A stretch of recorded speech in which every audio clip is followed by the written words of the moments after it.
Now, to begin, let's all meditate together, simply by first making our mind peaceful and quiet, focusing upon the coming and going of the breath, and then remembering the meditation we did yesterday on generating a sense of equal kindness and warmth towards all beings. Then try to generate your mind in that aspect of universal loving kindness as our motivation for engaging in the activity of discussing Dharma today.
Now I can relax and stop the meditation.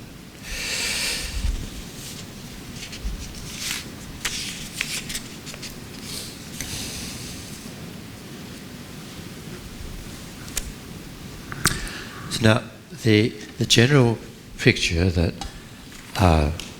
we established yesterday, well, in talking about the subject of the wheel of life that rises in dependence upon the 12 links of interdependent origination.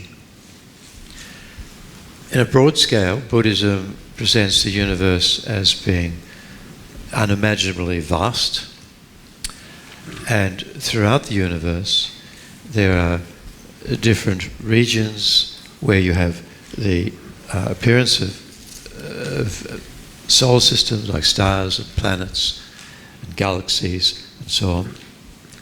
And these are coming and going out of existence in terms of the gross matter of established stars, planets, and so on, and subtle matter, in Buddhism, space particles, when in a region of the universe, in a particular region, all matter is reduced to its most finest particles. But due to the changing karma of the sentient beings associated in that region, then after a time the space particles aggregate into, once again, into the physical environments suitable for the inhabitation by embodied beings such as ourselves and animals, and the type of life that we are familiar with.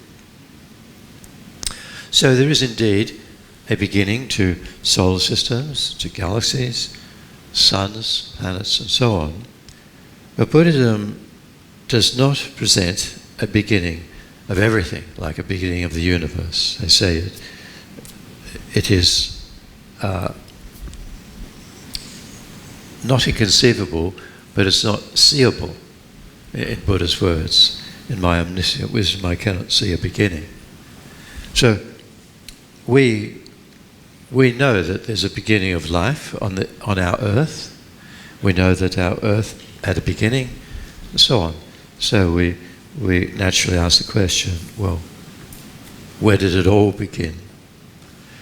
In our presentation yesterday of causal things, like all physical things, all mental things, we mentioned that everything that's physical has subtle changing moment by moment, and all mental experience, the continuation or continuity of mental experience, is also changing moment by moment. Our mind is never fixed in one thing. It is changing conditions and also changing moments of time. Our mental experience is constantly changing.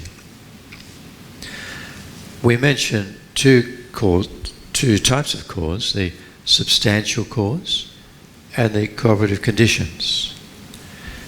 The substantial cause indicates that matter, like the whole material world, is changing moment by moment, so the present moment of matter comes in dependence upon the substantial cause, a material changing continuum that's given rise to the present moment. That will change and give rise to the future matter, whether we're looking at matter in gross form, atoms, molecules, and so on, or more subtle form, electromagnetic energy, even gravitational energy. I think one day they will discover that it has a material or energy. It's given the word energy, but energy is very broad, but it is a material phenomenon. So, as matter depends upon a substantial cause of matter, then if you go back and back and back, there can't be a time when material things came out of nothing. Material things necessarily have a substantial cause. So logically, there is no beginning to the material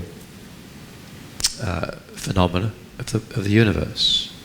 And similarly, mind, consciousness, mental experience, the present moment arises in dependence upon the cessation of a prior moment of awareness, of consciousness or subjective experience.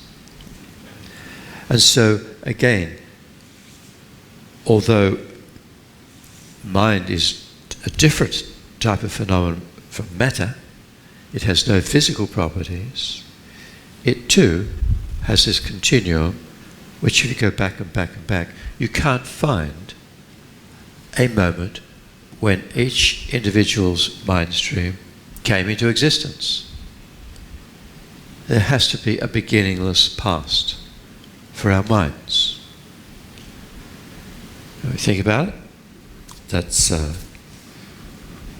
way it is, as His Holiness the Dalai Lama would say. Now, so we have sentient experience in so many different aspects, and this is depicted in this diagram, in the notes, and on the, if you have it on your tablets. So this picture shows the desire realm. Of the three realms of rebirth, the desire realm, form realm, and formless realm, this shows the desire realm existence. Now you have this this wheel, if you like, the wheel of life, and it is held this creature, this sort of demonic-looking creature, who can be the personification of death, Yama, the Lord of Death. But in essence, it means impermanence, that all the types of rebirth and the beings who are reborn in the different realms are all embraced or held in the fundamental reality of impermanence, moment by moment change. Nothing is constant, like unchanging forever. Then holding impermanence, holding the wheel by arms and feet, indicates that the experience of sentient beings within the wheel of life is determined by karma and disturbing emotions. Karma and afflictions, or disturbing emotions. That's the hands and feet. Around the periphery of the wheel, there are 12 diagrams, and these represent the 12 links of interdependent origination, beginning with ignorance up at about 1 o'clock, which shows a blind man sort of walking with a stick, using the stick to find his way. The blindness symbolizes ignorance, not knowing reality, and having the aid of a stick indicates that in order to find our way, we depend upon guidance of an enlightened being such as a Buddha. So up in the top left corner, there is the Buddha, and Buddha is pointing towards the full moon. So the full moon represents the mind totally clear, just as there is no more shadow in a partial moon. The full moon is, all the darkness has been completely removed.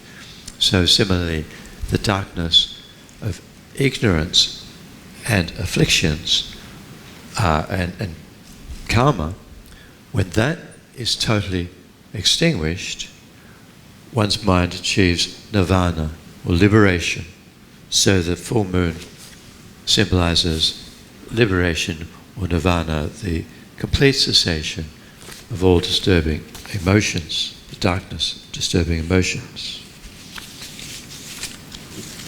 Underneath, in Tibetan, there's some script, and in your notes, on the second page, the translation of those notes is saying, Buddha is saying to us, exert armor-like effort in following the path, go beyond the wheel of life, and attain nirvana. In dependence upon the doctrine, practice the 3 higher trainings, and destroy all mundane creations like an elephant destroying a house of mud. Vanquish the Lord of Death and overcome the sufferings of birth, sickness, aging and death that are due to karma and afflictions. Be mindful in your 3 doors of body, speech and mind, and engage in the 8-fold path. May all suffering be brought to an end by abandoning rebirth taken through karma and afflictions. So that's the instructions. I think you may have heard the story of this painting, which was first painted at the time of the Buddha, when the custom in India, kings of different regions would send gifts to the other kings, and one king received a very valuable material gift from another king, and he didn't know what he could give sort of to surpass the quality of that gift. So he went to Buddha, and Buddha told him to get somebody to paint a diagram of the wheel of life as similar to what we have here. So the king had the painting made and informed the recipient, the other king, that he was going to receive a great gift and should look after it very carefully. And so a whole procession was arranged, this rolled up painting was taken, and the second king looked at the picture, and it was explained the meaning of what was there, and it was he came to appreciate and understand the wheel of life and its value. And the Buddha later said that this painting should be hung near monasteries, near the entrance to monasteries, and pilgrims and people visiting. There should be always somebody, monk or a nun or layperson, who understands the meaning, somebody nearby to explain the meaning to the pilgrims. So that's the origin of this diagram from the time of Buddha. Inside the peripheral circle showing the 12 links, there are 5 or 6 sections showing the various levels of rebirth within the desire realm. The hell realms at the bottom, animal realms, hungry ghost realms. There's the human realm, then the asura or titans or demigods, and the sura, the desire realm gods. And you can see there's the conflict happening. There's a tree. The tree whose roots are in the realm of the asuras, the demigods, but the fruit is in the realm of the suras, the higher gods. So that's the gods of the 2 realms, the realm or the heaven of the 4 great kings, and the heaven of 33. So the asuras, symbolically, this shows that the fruit which is delicious is only eaten by the suras. So the asuras, there's one guy trying to chop the tree down. And so they're always going into battle to try to get the higher pleasures of those beings in those God realms immediately above them. Then the next circle towards the center is divided into two. There's the white side and the black side. So this represents the the between state, right? The bardo, or in between state. And when we die, we can either a virtuous karmic potency can ripen, which will send us to a happy rebirth. So that's the upper half of the rebirth depictions. And so you can see the between state beings. There's a human, an asura who's wearing armor, like going into battle, and the suras. So they're moving upwards to happy rebirth. Those who die and a non-virtuous karma ripens, or a non-meritorious karma ripens, then they will be reborn in the lower realms. And you can see there's an animal, a hungry ghost, and a hell being being dragged down to rebirth in the lower realms. In the very center, there's a pig, the pig symbolizing closed-minded ignorance, in Tibetan mukba. So this is non-virtuous ignorance. And from that closed-minded ignorance, closed-minded indicates that there is strong conception, not seeing reality. It includes denial of karmic cause and effect. So from its holding in its mouth the tails of a snake and a rooster, or sometimes a pigeon. And the pigeon symbolizes desire, attachment, and the snake, aggression, or anger and hatred. So these are the three root afflictions: ignorance, desire, and aversion or anger. And so they are the very heart of the wheel of life. They are the afflictions through which we create karma. And so the entire wheel of life comes from these disturbing motions and karma. And nirvana, the state of complete liberation from the wheel of life, is outside the wheel of life. And so the Buddha is saying that's what you should achieve by destroying karma and afflictions.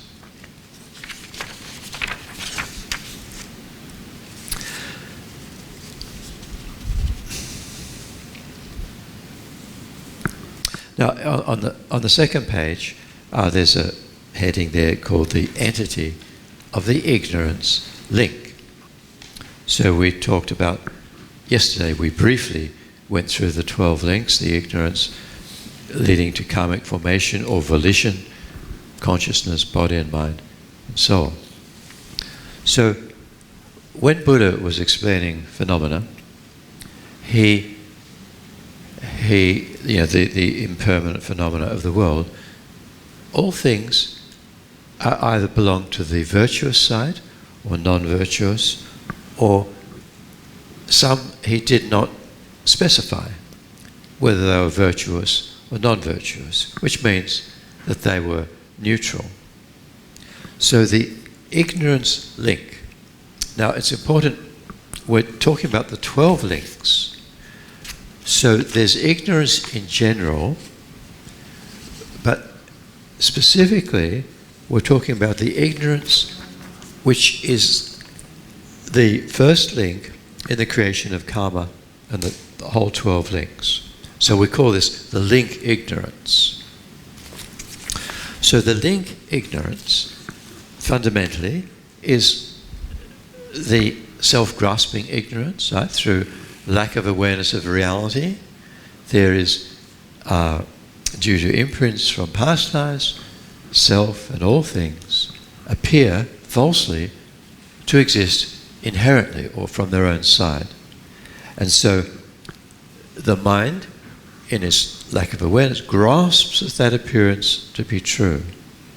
So that's the self-grasping ignorance. The link ignorance was unpredicted by Buddha to be either virtuous or non-virtuous. Link ignorance also has intellectually acquired aspects and innate aspects. Intellectually acquired, well, innate is what we're born with, carried in the mind from past lives, and acquired is mistaken understandings that we have learned from mistaken religions or mistaken philosophies about reality, which we believe to be true, but they believe in a permanent self, an unchanging soul, and things like that, which we learn. So that's the intellectually acquired ignorance. So the ignorance link has both those aspects. In terms of the path, we did the Four Noble Truths last weekend. In terms of the fourth truth, the path, the wisdom realizing emptiness, the ignorance link is finally abandoned from the mind during the path of meditation. This is the meditative path that we engage in after having initially realized emptiness directly.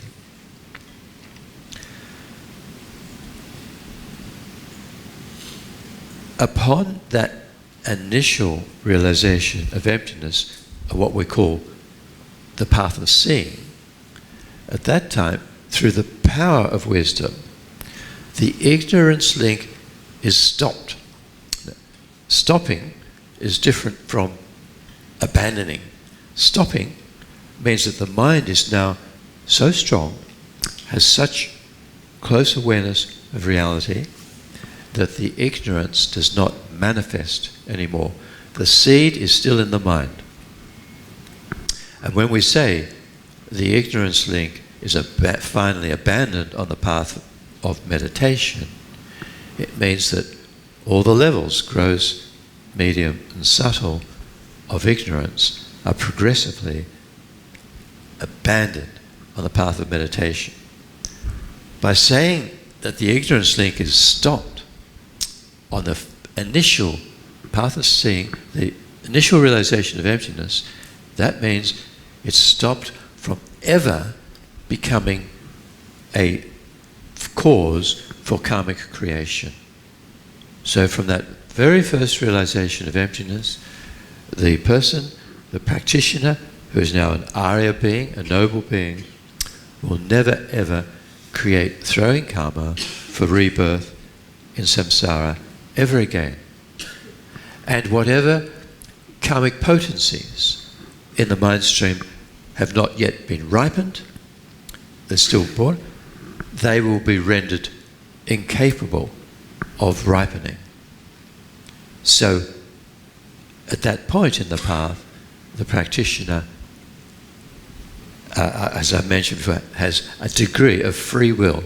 They can choose to be reborn at different levels in order to complete their path, the accumulation of merit and receiving more teachings and so on. You know, the path is a very, very long path. So they don't take birth as a result of karma and afflictions, you know, the hands and feet. They take it through wisdom, compassion, to help sentient beings and to further their growth on the path of meditation. So they can be reborn in any realm by choice, whereas we are not reborn by choice. So, just and asking, you know, what is this ignorance link? Well, where does it belong? It exists. The five aggregates, remember the presentation of the body and mind as five aggregates, or the five collections of physical factors and the mental factors, the feelings, discriminations, volitions, and consciousness. So the ignorance link is included in the fourth aggregate, the aggregate of compositional factors or volitions. The ignorance link manifests only in the continuum of an ordinary being. Right, so that's what I've just explained. It can only manifest in the mind as a cause for creating karma in the mind of an ordinary being. So an ordinary being is a person who has yet to achieve the first direct realization of emptiness. After that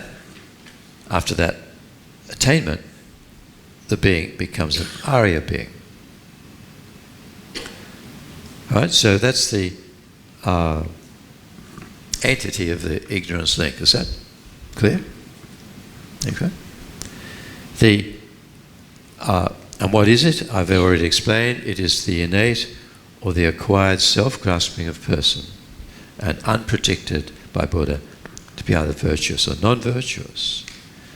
Now, often in the text we hear a presentation of the root of cyclic existence. So, again, the root of cyclic existence is the innate self-grasping of person. So,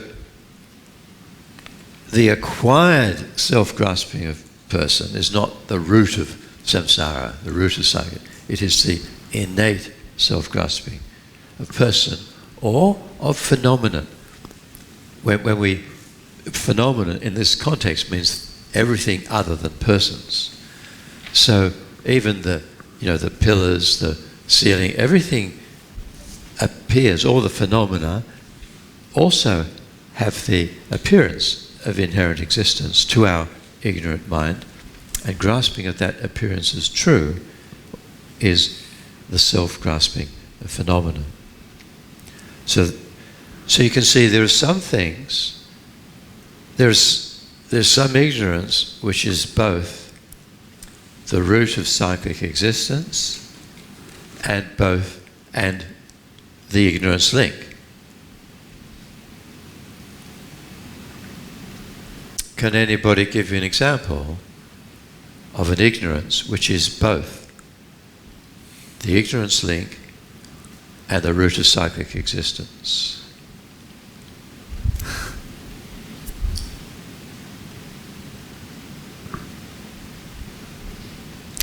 Okay, so think about it. They are both the self-grasping of person.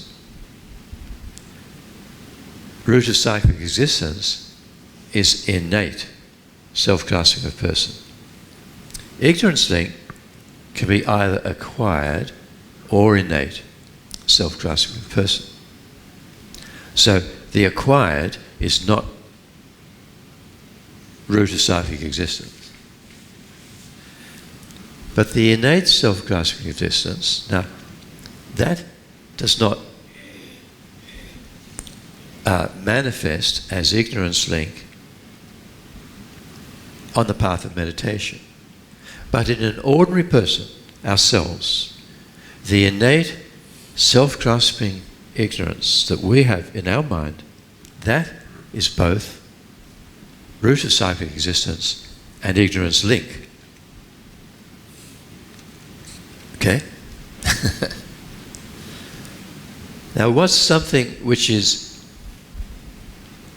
root of cyclic existence but not ignorance link? Well,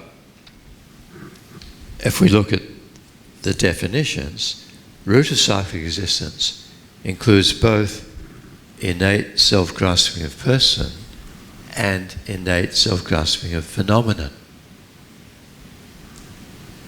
Whereas ignorance link is only self-grasping of person. So something which is root of cyclic existence but not ignorance link is a self-grasping, the innate self-grasping of phenomenon. Anyway.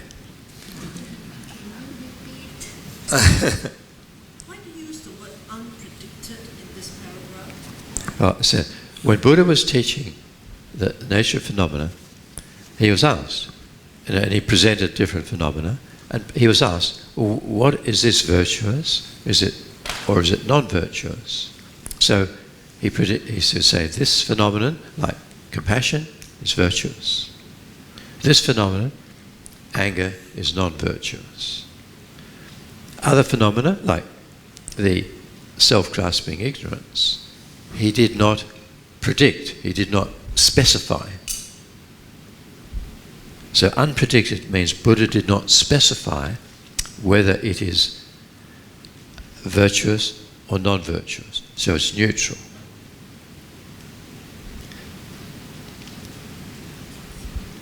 Okay.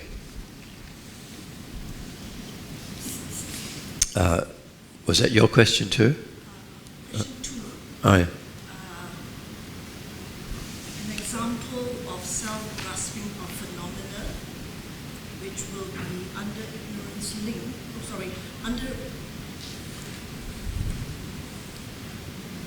Because I'm trying to think of an example of self-grasping of phenomena.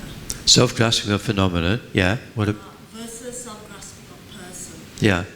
So self-grasping of person will be I, seeing everything as I, mine, and all that. So self-grasping of phenomena would be... Yeah, self-grasping of person. So there is our own I, our own person. When we think I, our own I appears to our mind as inherently existing.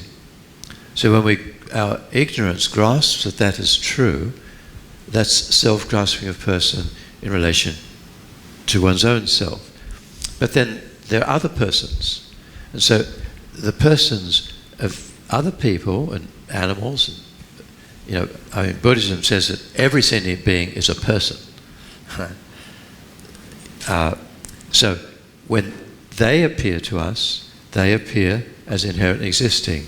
So, mum and dad, that when we think of the person, mother, our father, their person appears as inherently existing, so that's also self-grasping of person.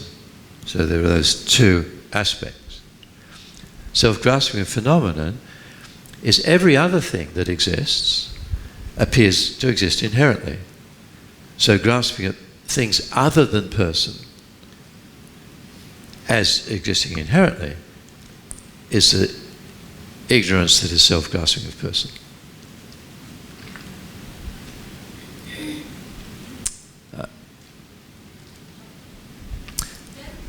You said that the innate self-grasping of phenomena is root of psychic existence but not ignorant thing. Yeah, so we're just sort of, in analysing these definitions between root of psychic existence and link ignorance, like we're distinguishing what's link ignorance and what's root of psychic existence. So you see the definition of ignorance link is just the innate or acquired self-grasping of person. It doesn't include self-grasping of phenomena. Whereas root of psychic existence does include innate self-grasping of phenomena. So something which is root of psychic existence but is not ignorance link is the innate self-grasping of phenomena. You were first.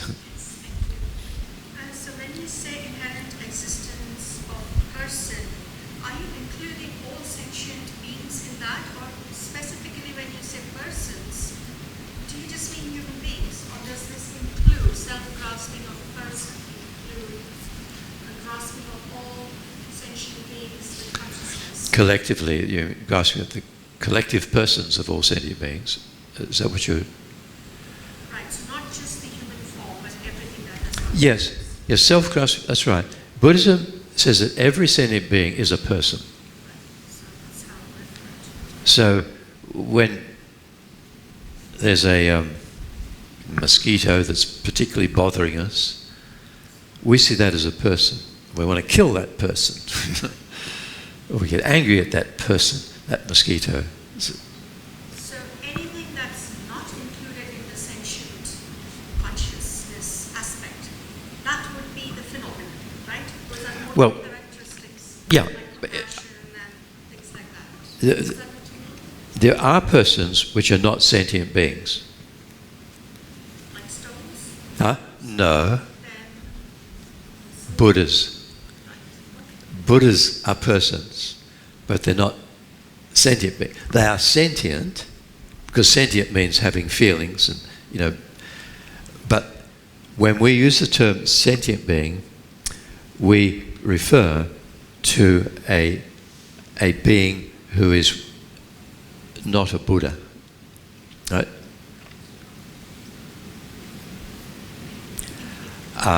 No, to a person who is not a Buddha. Stones are not persons, because a person necessarily is a being who has body and mind. So Buddhas have bodies and minds. They're pure bodies and minds, but they still have physical and mental aspects, the Rupakaya and the Dharmakaya. Yeah. So in the wheel of, in this wheel, The wheel of life. the wheel of life, the ignorance is this ignorance link is just self-grasping of person, not self-grasping of phenomenon. In this wheel of life, the first limiting ignorance. The pig. Yeah, it's not self-grasping of phenomena. The ignorance. No, it is both. But when the pig, actually, it's more. The pig in Tibetan is mukpa, which means closed-minded ignorance. Now, this pig at the very center is non-virtuous. Right? Non-virtuous. In the definition of root of cyclic existence, where we are.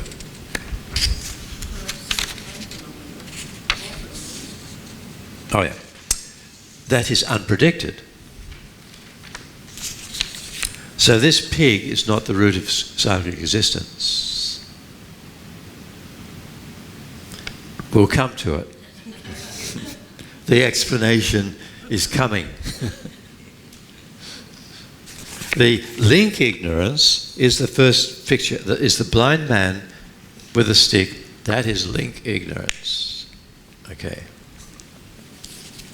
And we will sort out the problem with the pig.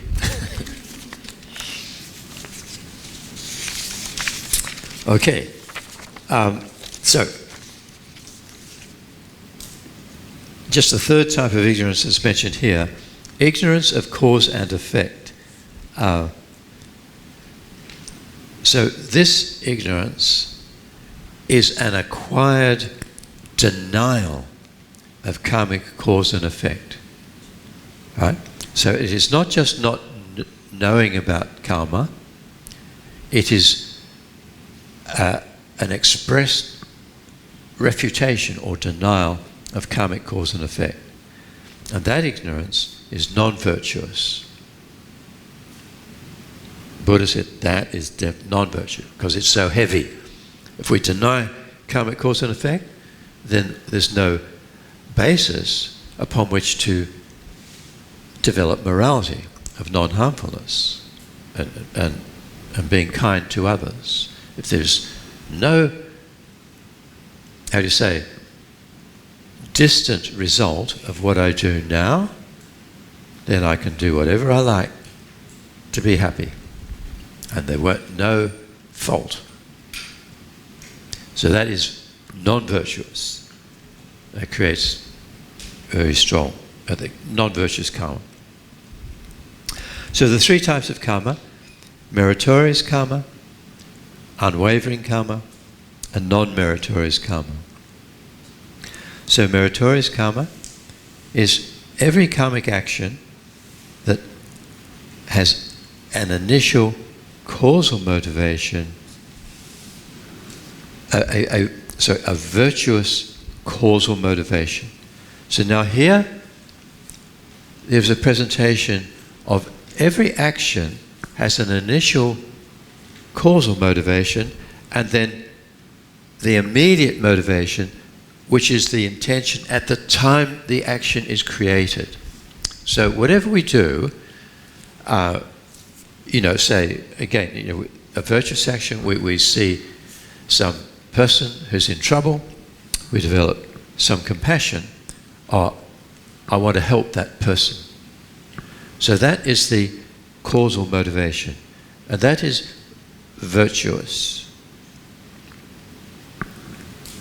So then we then engage in an action to benefit that sentient being, that person who's in trouble. So the mind at the time of the actual action is virtuous. So it creates virtuous karma. Now it's still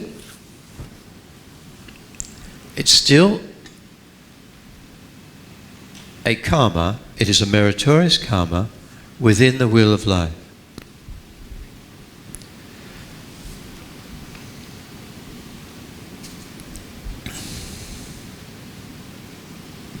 So during the preparation, the causal preparation to do a virtuous action to help that suffering person, that's when the link ignorance will manifest. And at the time the link ignorance manifests during the sequence of activity prior to the helping the person, at that time there will be a moment when the mind is unprotected, when it is neither virtuous or non-virtuous. And at that time we will be seeing the person as inherently existing. The link ignorance will be manifesting. We will see the person, having initially seen the person with compassion, a suffering person, there will be a moment of grasping the person as an inherently existing suffering person. So that is the actual causal motivation leading up to the virtuous act of helping them. When we're actually giving them food or healing their sickness, what we're doing, the mind is virtuous. So the link ignorance is manifest in the causal, the sequence of thoughts prior to the actual time of helping the person. So that's how link ignorance becomes a motivating cause for a virtuous karma. For a non-virtuous karma, there's a similar sequence. There is an initial, in the causal link. Again, we might see a person with who appears to us as existing inherently. We grasp at that. There's self-grasping ignorance, seeing the person as existing inherently, but this person is now threatening us. And so we develop anger towards the person. So we say or do something to harm the person. So that initial appearance of the person to exist inherently and our ignorance, grasping at that to be true, that is the link ignorance for what will become a non-virtuous or a non-meritorious karma. Because at the time of action, when we're saying some abusive words to hurt the person, the mind is non-virtuous, there's manifest anger in the mind. So that creates a second link, karmic formation or the volition of a non-virtuous karmic imprint. So you see, this is how the link ignorance, a big point is here, the mind, the whole mind, at any one moment in time, is either totally virtuous, totally non-virtuous, or totally unpredicted, neutral.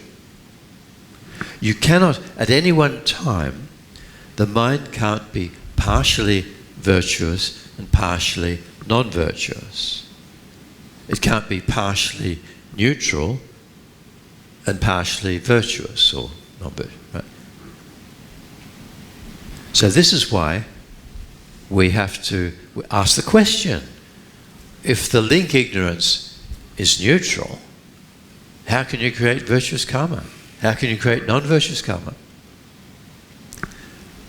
So this was explained by Buddha, that any action is not just a one-off thing. There's always preliminary or causal thoughts behind our actions, and then there's the attitude of mind at the very moment of the action. So during that preliminary sequence, there is a time when the mind is unpredicted and the link ignorance manifests. It can only be momentarily, but we see a being, they appear as inherently existing, and instantly we grasp at them as being inherently existing. Then we see them as either suffering or threatening. So then compassion or anger arise towards them. But when we first saw them, there was just a neutral. We weren't angry, we weren't compassionate, we just saw a person. So that's the sequence of thought for the second link, karmic creation or volition. Unwavering karma refers to a virtuous karma that is created in meditation for rebirth, and the potency leads to rebirth in a meditative state at the form realm or the formless realm levels. It says, when we seek the higher bliss of the former formless realms, we meditate on the approaches to samadhi, and we create, by attachment, by liking that meditative, that mental experience, we have temporarily suppressed all desire for sensory experience, it's just the mental experience. Then we create unwavering karma to be born at whatever level of meditation we achieve. Why is it called unwavering? Because those karmic potencies for birth in the form or formless realms cannot change. They will lead to that particular level of rebirth. Whereas meritorious karma and non-meritorious karma can change. That wavering, they can change. Through applying the opponent powers, doing things like the Nyungne practice, which is coming up, then doing that practice, we can change rebirth, potencies for rebirth as an animal, hungry ghost, or a hell being. Those rebirth potencies can be changed to a suffering experience during the purification process. So, a headache or fever, whatever discomfort we experience during the purification process is the changing of karma potencies which would have led to rebirth, hells, how it goes with animals, to a slight uncomfortable experience as a human being.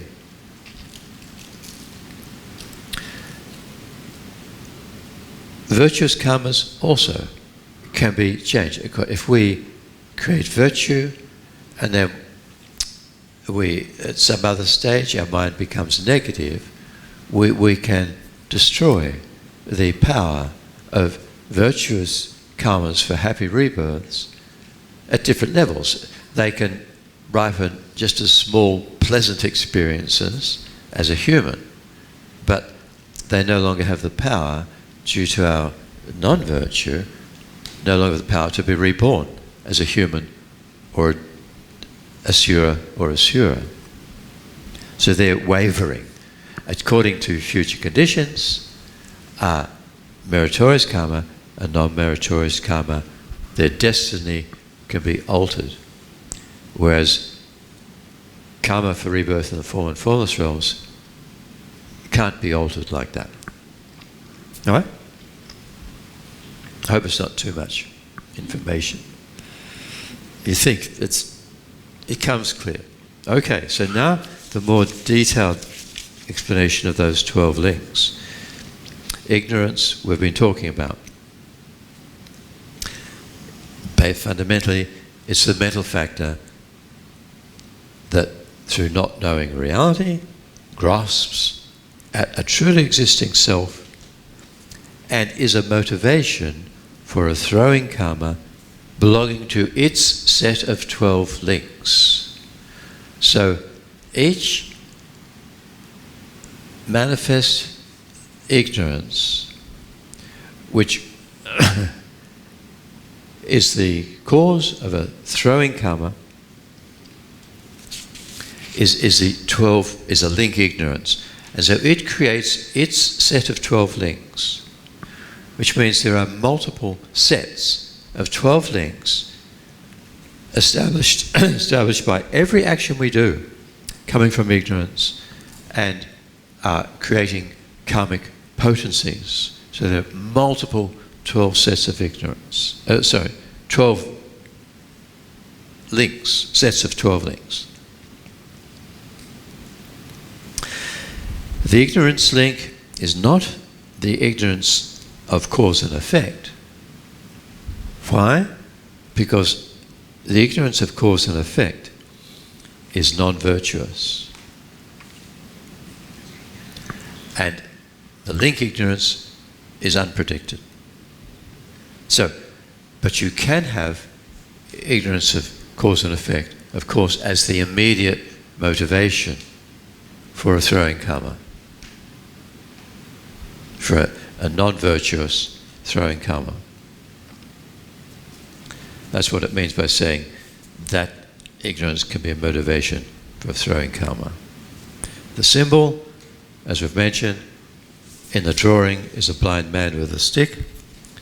So just as a person with no eyes depends upon something else to find his way, ignorance is a lack of clarity that obscures our minds, and we depend upon something else, the wisdom eye of Buddha, to find our way to liberation.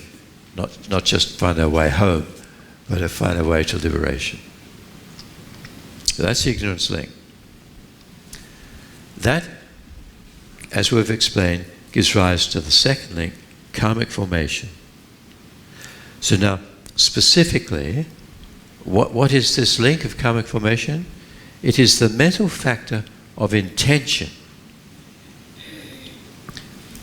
There are 5 mental factors which accompany every moment of mind. And intention is that movement of our mind towards its object, that you can say energy or activity of mind of taking interest, zeroing in upon a particular object or situation. So attention then is associated with what we call the second ever-present factor is mental engagement. We zero in on a particular thing and then we engage. Our mind actually engages with that particular object that we intended to experience. Then there's feeling. Objects are either pleasant, unpleasant, or neutral. So there's a feeling of pleasure, pain, or neutral feeling. And there's also discrimination, where we distinguish particular features of the object that our mind has engaged with. So this activity, and there's contact, of course, with the object. So every moment of experience has these 5 things. There's intention, our mind moves towards something. There's engagement with a specific object. There's the experience of contact with the object. There's experience of feeling, of pleasant feeling, unpleasant, or neutral. And there's discrimination, or which distinguishes particular aspects. So whatever we're doing, whatever we're experiencing, those 5 mental functions are manifesting. So the second link, karmic formation or volition, refers to the intention. That mind intending or connecting with a particular object. So that's karmic formation. So it comes after the link motive, the first link of ignorance, and it's an intention which creates a throwing karma. So that means those 5 factors are ever present, but there are other mental factors, some virtuous, some non-virtuous, which can be manifest or non-manifest.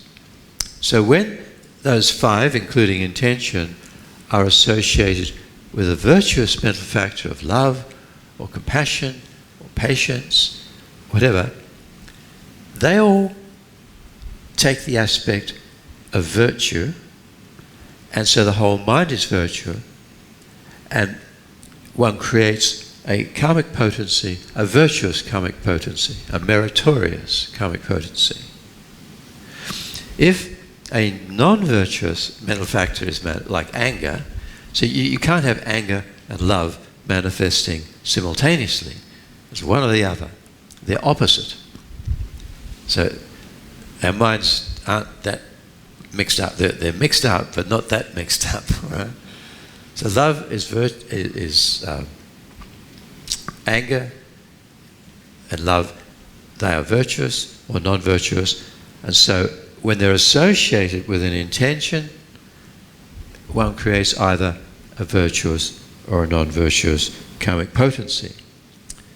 So, and through the action, etc., we've got the motivation, the object, the action, we create a throwing karma. That potency has the power to throw the mind into a future life at death.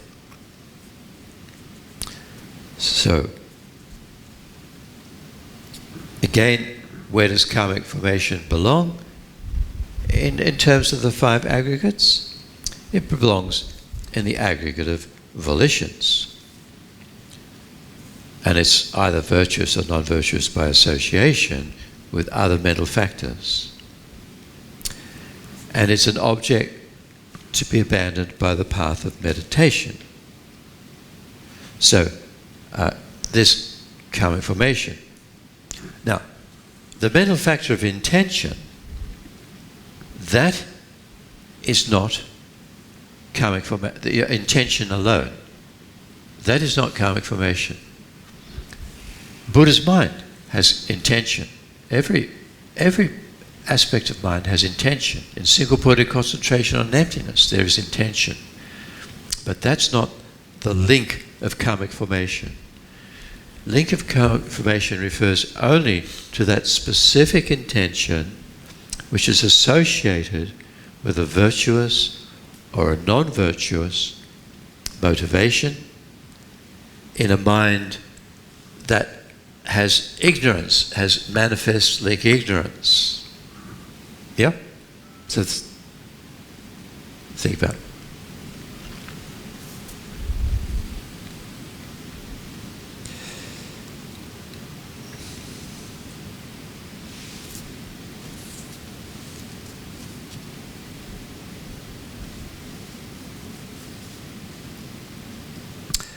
Oh, so in the next paragraph, there's detailed explanation of the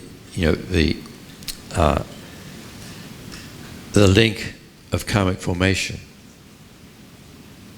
I don't think I need to go through that in detail. You can read the information, which gives more clarification of what the link ignorance is. The symbol in the painting, the symbol of karmic formation or volition, is a person making pots of many different sizes.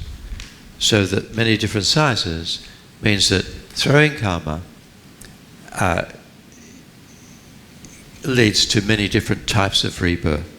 You know, animal rebirth, hungry ghost, hell, human, divine being. They're all different. So the karmic potency that is established by the link, the second link, karmic formation, can lead to many different types of rebirth. So, now, that karmic potency has been created by the motivational action, right?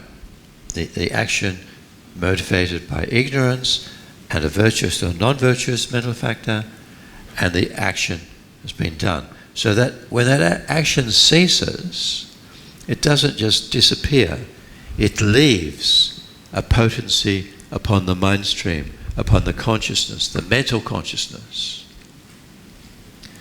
So that is the third link. The third link, which is called consciousness, is actually the consciousness bearing the particular potency created by that particular second link, karmic formation. So this is why it says, as that intention behind the karmic act finishes, then its cessation gives rise to the potency, or it becomes the entity of a potency on the mental consciousness, or it can be said to be carried on the mere I, the merely labelled person. There's no contradiction.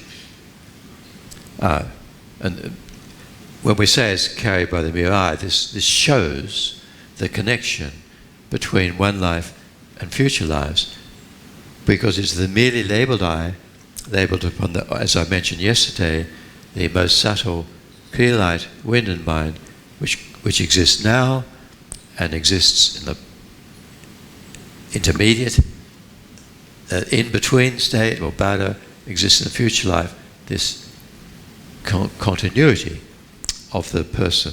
So that's why the future person experiences the result of karma created by its mental continuum, but not by anybody else's mental continuum. It's impossible for an individual to experience other person's karmic potencies, because the potencies were established on our continuum. And we all have unique mental continua. We don't have the same minds, they're different. And so we can't transfer our karma onto the mind of another person. And we can't take their negative karma upon ourselves. I mean, if that were possible, the Buddhas would have done it a long time ago. They have universal compassion and love. If they could take our karma upon themselves, they would do so. If they could give their good karma to us, they would do so. But they can dedicate their good karma to others, and we can dedicate our karma to others. Now, the act of dedication is not transferring karmic potencies, but we're all interlinked. We all have, because of our relationships with each other, we have psychic communication. And we know that, in general, in the home, in the family home, if one person is upset, or maybe angry, the other people in the family can pick it up. It affects their minds.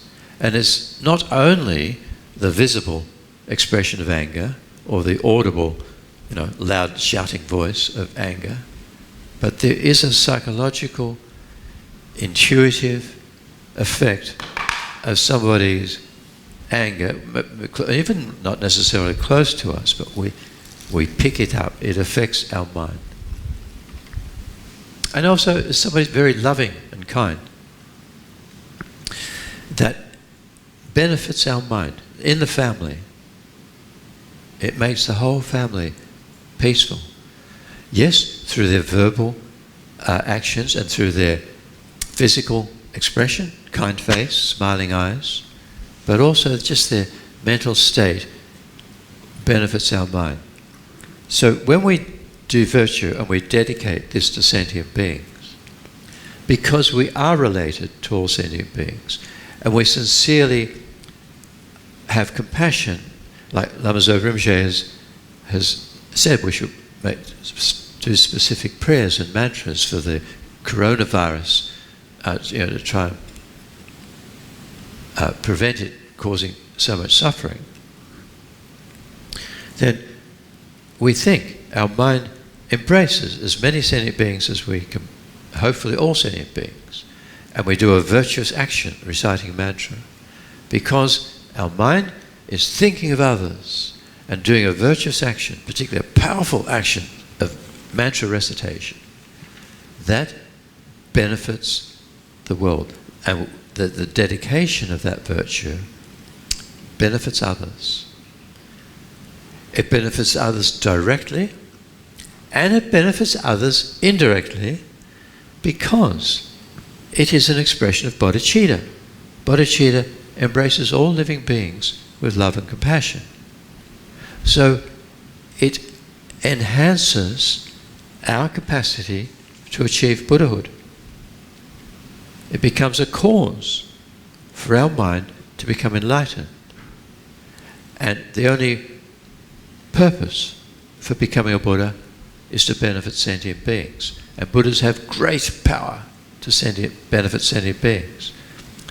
So there is direct mind-to-mind benefit, and there's the indirect benefit of it brings our attainment of Buddhahood closer.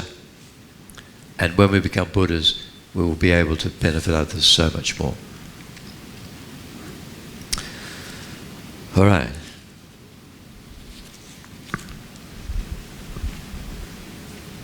Now, how do we get onto that? Yeah. The story of? What about rejoicing? The act of rejoicing. Huh? The act of rejoicing. Of rejoicing. Sure. Rejoicing is a if we rejoice in our own actions. Oh no, let's go back. A karmic action has 4 branches. There's the object, there's the motivation, there's the action itself, and there's the completion of the action. The completion of action is being satisfied that it's happened. Right? So we're negative karma, we want to steal something. So there's the object can be stolen, there's the thought, selfish, there's the action of stealing, and then I've got it, it's mine. That's rejoicing in a negative sense. The more we think how wonderful I got that, the heavier the karma becomes. So when we do virtuous actions, they're the same 4 branches. The 4th branch, the completion, is being content. Like, it's good to help sentient beings, but we should know that is a result of our purposeful action, and rejoice in that. So the more we feel delighted that this sentient being has been released from their problem by my action, the stronger that virtue will become. That's our own actions. Then, when others do virtuous actions to help sentient beings, and we think about it, and again, this genuine, how fantastic that they were able to be helped by this Lama or whoever helped. Then, the mere act of rejoicing, if we have if we're at an equal mental level of the person who did the virtue, we have equal karma. We create the same karma as they did. If we have bodhicitta, where we genuinely embrace all sentient beings and we rejoice in a person's simple action of helping one other person, we create far more merit. We create the merit of a bodhisattva. We are a bodhisattva because we've got bodhicitta. So that's rejoicing. Yeah. With respect to this giving aspect, that we have helped somebody and as a result of that help they are doing well. However, if the person who's receiving is resentful of that fact, I mean, it has helped them, but they are resentful of the fact that they're in a position where they have to accept your help, and no matter how good your intentioning, if it is met with resentment, how does that affect the creation of a karmic potency? I mean, how do the two things interact then? Right, so if the recipient of our virtuous action didn't want it and resents being helped or looked after, how does that affect the karma? Yes. Well, compassion, like there are two legs to walk on the path to enlightenment. One is compassion, the other is wisdom. So the perfection of generosity, for example, is necessarily combined with the perfection of wisdom. So our generous acts have to have wisdom, not only the wisdom realizing emptiness, but wisdom understanding the conventional situation. And there might be, as you say, there could be a situation where you are motivated with compassion to help somebody, but, well, they may resent it. From your side, it's still virtuous. You had the virtuous intention. So even if they resent it, that won't change your virtuous karma. From their side, resentment, like people tried to kill Buddha who had perfect motivation, and they created negative karma, it's one of the heinous crimes is to wound a Buddha with intent to kill. You cannot kill a Buddha because Buddhas can't be killed. Or devadatta, cause blood to flow from the Buddha. So from that point of view, it won't change, but it may have been more skillful if you had the knowledge that this person would resent being helped, and they would create negative karma through our virtuous action, like Devadatta did to Buddha. Then one might work out a way of avoiding the resentment. Another way is, I use an example, one of the books, The Perfect Mirror, I think I wrote, that in Nepal, near the Pokhara region, they grew the best oranges in the Himalayas, and they were renowned for it for centuries. Really tasty oranges. And a well-intentioned American came along, this is true, and said, you need Californian oranges. And so out of the proper intention, he imported some Californian orange trees and gave them to the farmers in the Pokhara Valley. Unfortunately, the Californian trees carried a disease which killed all of the orange trees in the entire Pokhara Valley. So that was dumb compassion, idiot compassion, The result was disastrous. So again, we need wisdom to give the appropriate thing. You know, like if somebody is an alcoholic and they ask you to buy them alcohol, then even though that's what they really want, they'll be so happy if you give them alcohol, it's not wise to give them alcohol. So, you might make them unhappy by refusing to do it, but you've used wisdom. Can I say that the ignorance link is unpredictable due to self-grasping? Sorry, the number? Can I say the ignorance link is unpredicted because due to the self-grasping? I didn't quite, you speak too fast. Okay. Can I say the ignorance link? No, what was it? Ignorance link. Ignorance. Yeah, is unpredicted. Unpredicted. Due to our self-grasping. Oh, I see. Yes. The term unpredicted, Buddha was asked, is this thing virtuous or non-virtuous?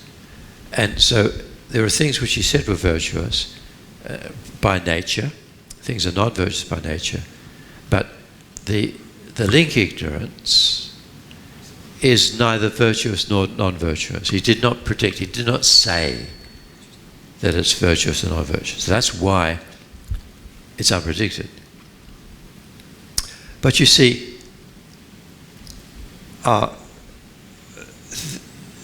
unpredicted can change.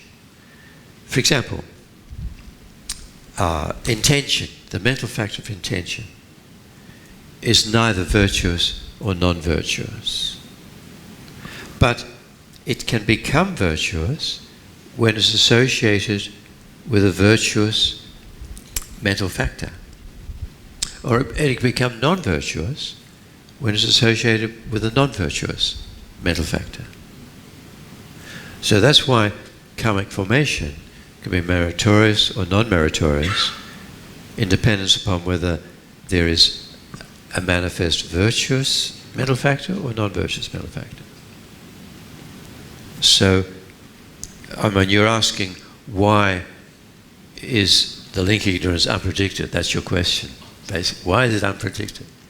Oh, because it's not virtuous and it's not non-virtuous. It in itself doesn't fit into those categories.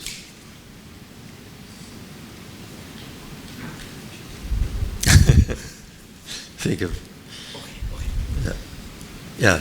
In regards to the ignorance link, it is necessarily a self-grasping person. In the which? The Ignorance link, it is necessarily a self-grasping of person. Grasping at self of person. Right? Yes. The definition of ignorance link is self-grasping of person, either innate or acquired. So, and it is a cause for the throwing karma. It is the cause of the second link, karmic formation, yes. And also the throwing karma or projected karma Yeah. to the next life. Yeah. Right? So does it mean that self-grasping of phenomena doesn't cause the projected karma, the throwing karma? All right, good question. In that situation, in the definition of ignorance link, no, self-grasping of phenomenon alone does not create karma.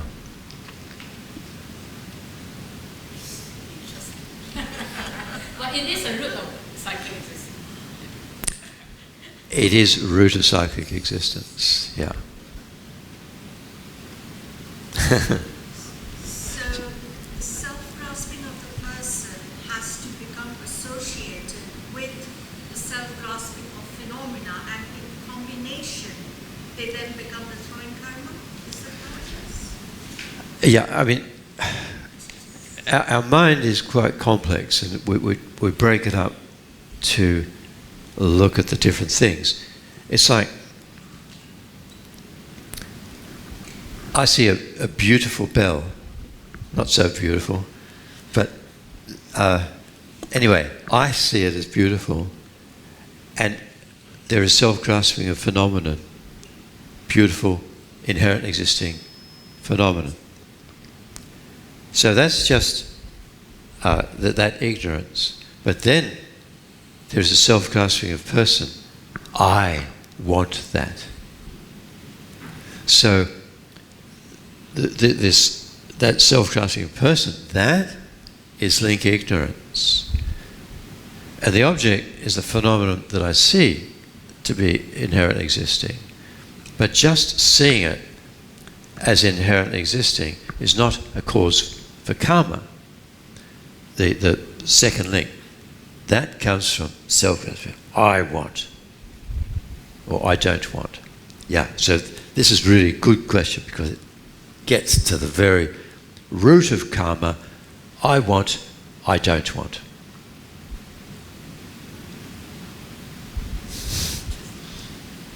All right. Of course, there is self-grasping of phenomenon in the sequence of thoughts. This is why action is not a one-off thing. It is a whole sequence of thinking about something that leads up to the action. And the action is all important, whether it's virtuous or non-virtuous. All right, so a lot to think about over the lunch break. We'll finish off the links after lunch. Thank you.